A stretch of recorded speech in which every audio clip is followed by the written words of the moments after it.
नगरसेवा टाइम्समध्ये आपलं हार्दिक स्वागत. आपल्याला माहिती आहे पुणे शहरातील मांजरी परिसरामध्ये मांजराईनगर झोपडपट्टी हा एरिया आहे, स्लम एरिया. या एरियामध्ये गेल्या अनेक वर्षांपासून पाण्याचा प्रश्न, खूप मोठा प्रश्न या ठिकाणी निर्माण झाला आहे. आणि या प्रश्नावरती अखिल मांजराईनगर नागरिक कृती समितीच्या वतीनं राजेंद्र साळवे सर हे गेल्या अनेक दिवसांपासून, जवळपास आज मला वाटतं 41-42 दिवस झाले आहेत, गेल्या 42 दिवसांपासून इथल्या पाणी प्रश्नावरती आंदोलनं करत आहेत. आणि तरीही प्रशासनानं आवश्यक त्या आंदोलनाची दखल घेतल्याचं दिसून येत नाही. आणि म्हणून आज त्यांनी सायंकाळी 5 वाजता सरळ महिला आणि स्वतः साळवे सर हे पाण्याच्या टाकीवरती हंडे घेऊन जाणार आहेत आणि तिथून उड्या मारण्याचं आंदोलन, तसं त्यांनी प्रशासनाला निवेदनही दिलेलं आहे. त्याचबरोबर पोलीस प्रशासनानं नोटीस दिलेली आहे. तर त्या अनुषंगाने आज आपण साळवे सरांना भेटणार आहोत. आज आपण खरंच संध्याकाळी 5 वाजता या आंदोलनाची पुढची दिशा काय असणार आहे, की आपण आंदोलन मागे घेणार आहोत, याविषयी आपण बोलणार आहोत. सर नमस्कार. नमस्ते. काय सांगाल सर, आपल्याला पोलीस प्रशासनाची आज नोटीस भेटलेली आहे आणि आपण अतिशय आक्रमक आंदोलन आज करणार आहात? हो, ती वेळ आलेली आहे. कारण पुणे महापालिकेत गाव समाविष्ट होऊन या ठिकाणी जो मांजराईनगर परिसरामधील 116 घरकुल आणि 172 घरकुल ही जी 2 वसाहती आहेत, ह्या शासनाने बांधलेल्या 40-50 वर्षापूर्वीच्या वसाहती आहेत. या ठिकाणी लोकांचा स्वतंत्र सातबारा उतारा आहे आणि ही सगळी मागासवर्गीय लोक आहेत. मग महापालिकेत गेल्यानंतर महापालिकेने प्राधान्याने या ठिकाणी रस्ता, पाणी, ड्रेनेज याच्यासाठी बजेट टाकायला हवे होते, ते टाकलं नाही. ज्यावेळेस निवडणुका झाल्या त्यानंतर पाणी इथलं अचानक बंद झालं. त्याच्या अगोदर पाणी चालू होतं असं सगळ्यांचं मत आहे. आणि आज 42 दिवस म्हणजे 24 तारखेला मी आंदोलनाला बसलो गेल्या महिन्यात. आज 43-43वा दिवस आहे. अद्यापही प्रशासनाने ठोस अशी दखल घेतलेली नाही. जी काही तात्पुरता मुलामा करतात. मूळतः काय झालं माहिती का, 72 घरकुलमध्ये पाण्याच्या टाकीपासून जे पाणी येते ते पाणी नेमकं 72 घरकुललाच येत नाही. त्या ठिकाणी मध्ये ते कुठंतरी गडप म्हणण्यापेक्षा ते पाणी कुठं जातं आहे हा प्रश्न इंजिनियरला समजत नाही, अधिकाऱ्याला समजत नाही, पाणी पुरवठा कर्मचाऱ्याला समजत नाही. लोकांना तर लोकांच्या बाहेर आहे, लोकांना फक्त पाणी पाहिजे. लोक म्हणतात की बाबा निवडणूक झाल्यानंतर पाणी बंद झालं, त्याच्यापूर्वी पाणी येत होतं बऱ्यापैकी. आणि मग आंदोलन करून साहेबांनी, आमची मागणी तर प्रामुख्याने 3च मागण्या आहेत की अंतर्गत पाईपलाईन या ठिकाणी बिडाची टाकावी आणि घरगुती मोफत कनेक्शन द्यावे. त्यापैकी जवळजवळ 100% फक्त 300 मीटरची लाईन टाकली, म्हणजे 20% काम झालं.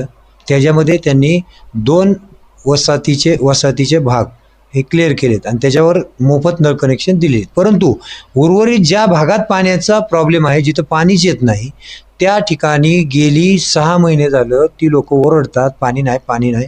हा काय प्रॉब्लेम झाला आहे कोणाला काय समजेना. परंतु आत्ता जी बैठक झाली लष्कर पाणी पुरवठा विभागात आपल्या त्या संबंधित अधिकाऱ्यांची, त्या बैठकीत असं ठरलं की ज्या ठिकाणी प्रॉब्लेम आहे त्या ठिकाणी ते खोदून काढलं जाईल आणि जर नाही गावला तर ते उद्या आपल्याला 12 वाजता ते कॅमेरा टाकला जाईल आणि कॅमेऱ्यातून मग त्या पाईपलाईनमध्ये कुठं प्रॉब्लेम झाला आहे तो शोधला जाईल. नक्की समस्या ही कुठं आहे, पाईपात अडकलं आहे का काय, किंवा काही प्रॉब्लेम झाला आहे का, कुठं अडकलं आहे, पाणी का येत नाही, पाणी का येत नाही हा सगळ्यात मोठा गंभीर प्रश्न आहे. कारण पाणी तर वरून टाकीतून सोडलं जात आहे, पाणी पुरवठा कर्मचारी सगळे वाल फिरवतोय आणि पाणी येत नाही, मग पाणी जातं कुठं.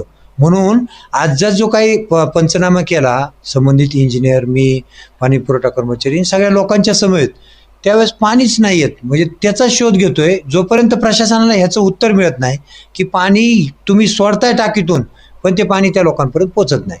आणि म्हणून या ठिकाणी आमचा अशी विनंती आहे प्रशासनाला की तो प्रश्न जोपर्यंत प्रश्न कुठं आहे, प्रॉब्लेम कुठं आहे, हा समस्या त्यांना गावली पाहिजे. मला कदाचित वाटतंय की ती कॅमेरा सोडल्यानंतर त्यातून निश्चित कळेल.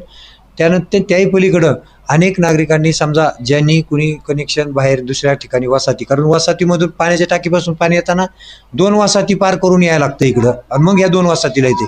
म्हणून त्या 2 वसाहती ह्या अस्तव्यस्त आहेत आणि त्या अस्तव्यस्त असलेल्या वसाहतीमध्ये काय झाले, नियोजनच नाही. म्हणजे तिथं पाईपलाईन बी नाही, म्हणजे मेन फक्त MGPची लाईन आली, त्याला कनेक्टिंग टाकून PVC पाईपांचे कनेक्शन कोणी पाहून घेतलंय, कोणी 2 इंची, कोणी 1.5 इंची. ह्या विस्कळीतपणामुळे शिवाय त्यांनी नळही जोडले नाहीत. म्हणून प्रशासनाला मी विनंती केली की हा विस्कळीतपणा पहिला दूर करा, पाणी तिकडून सोडलं तर 72 आलं पाहिजे आणि मग 72च्या ज्या 4 लाईनी आहेत त्या 4 लाईनला अक्षरशः पाणीच नाही, अक्षरशः. आज पोलीस प्रशासनानं तुम्हाला नोटीस दिली आहे हम्म. की जर आपण आंदोलन केलं तर कार्यवाही केली जाईल वगैरे म्हणून. नाही. मग अशा वेळेला तुम्ही आता आंदोलनात सायंकाळी 5 वाजता आपण पाण्याच्या टाकीवरती चढणार आहात, हंडे घेऊन हो, करणार ना. आंदोलन करणार. समजा पोलिसांनी काही कार्यवाही केली, पोलिसांनी काही कारवाई केली, पोलीस करून काय करणार? अटक करतील, जेलमध्ये टाकतील, त्याची तयारी आहे. लोकांना पाणीच मिळत नसेल तर जेलमधलं तिथं जाऊ आम्ही ना. प्रश्न इतका उद्वेगपणे इतक्या लोकांमध्ये दररोज 5 ते 6 या 1 तासामध्ये एवढी सर्व जनता, मागासवर्गीय लोक बसलेत. सगळ्या दुनियाला माहिती आहे महापालिका कमिशनर, म्हणजे स्थायी समिती चेअरमन, महापौर, आयुक्त, पाणीपुरवठा प्रमुख, लष्कर पाणीपुरवठा प्रमुख, सर्व नगरसेवक ह्यांनी पाठ फिरवली. मध्यंतरी तुम्ही आंदोलन करत असताना डोळ्याला काय हाताने तुम्ही दुर्बीण करून हो, कॅमेरा प्रशासनाकडे बघत होते. प्रशासनाकडे नाही, सगळ्या नगरसेवकांना यांना शोधतोय. जे जबाबदार आहेत, पहिले नगरसेवक, नंतर आमदार खासदार, नंतर अधिकारी आणि नंतर त्यांनी दाबलेली लोक. का तुमच्या दुर्बिणीतून दिसतायत का नगरसेवक? नाही दिसले तर आम्ही परत दुसरं आंदोलन करून त्यांच्या दारात जाऊन शोधण्याचा प्रयत्न करू. दारात जाऊन तिथून त्यांना निवेदन देऊ की साहेब तुम्हाला माहीत नसेल तर हे निवेदन घ्या, आमची अशी अशी अडचण आहे, या शासनाच्या वसाहती आहेत, या ठिकाणी आपला निधी टाकावा आणि या ठिकाणी अधिकाऱ्याला सांगून त्वरित विडाची पाईपलाईन टाकून लोकांना मोफत न कनेक्शन द्या, पाणी मिळावं, हीच अपेक्षा आहे लोकांची, बाकी काही नाही त्यांच्याकडून. आजचं आंदोलन होणारच. आंदोलनाला कुणी रोखू शकत नाही. आंदोलनाची जबरदस्ती कुणी पोलीस प्रशासनाने नाही, कुणी, मी तर म्हणतो तसं काय आम्हाला कोणाची भीती नाही, परंतु आमच्या मनाचा महिला उद्विग्न झालेल्या आहेत त्या प्रशासनाच्या या हलगर्जीपणामुळे. जे पाणी येत नाही, लोक तुम्ही सांगा, एखाद्या घरात कुणी बी असेल प्रशासनाचा, नगरसेवकाच्या घरात उद्या पाणी नसलं तो काय कर, वैतागल ना. मग सर्वसामान्यांचे हाल काय होत असतील.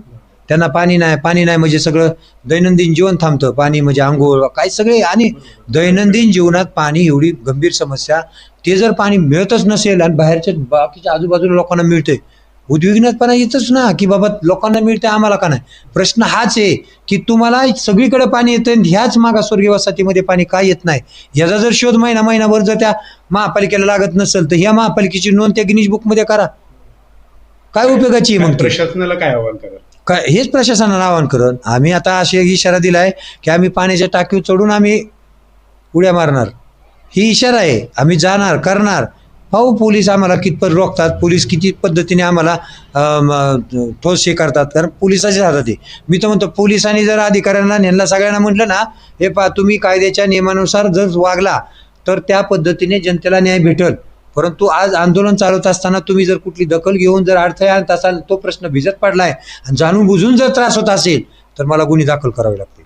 असं जर एकदा कडक भूमिका जर प्रशासनाने पोलिसांनी घेतली ना तर ही सुतासारखी सरळ होती. का लोकांना पाणी मिळत नाही बघू.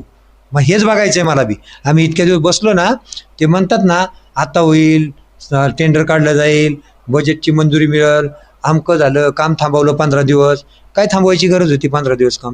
काम तुम्हाला स्टार्ट केलं, 50 वेळा तुम्ही मेजरमेंट काढलं, 4 वर्ष तुम्ही मेजरमेंटच काढताय, मग एवढं काम करून तुम्ही 15 दिवस काम बंद ठेवलं, मग 300 मीटरचंच काम केलं. मग काय 300 मीटरचं टेंडर काढलं का तुम्ही? आणि तुम्हाला माहिती आहे मग 300 मीटरचं काम काढलेलं 6 महिन्यापूर्वीचं आहे, ते काम तुम्ही आत्ता करताय. बरं ठीक आहे, मग तुम्हाला वसाहतीमध्ये हे काढताना तुम्हाला कळलं नाही अजून 600 मीटर काढायचं आहे आपल्याला म्हणून? मग तुम्ही तर ह्याला हलगर्जीपणा करताय. तुम्ही सरळ म्हणताय की महिनाभर झालं, तुम्ही त्यावेळेस पत्र दिलंय की आमचं आंदोलन सुरू झालंय मागासवर्गीयांचं, अंतर्गत बिडाची पाईपलाईन टाकणे सर्व ठिकाणी आणि मोफत नळ कनेक्शन मागासवर्गीयांना देणे घरगुती. ह्या 2च बाबी आहेत. आणि पाणी काय येत नाही ह्याचं तिसरी बाजू आहे.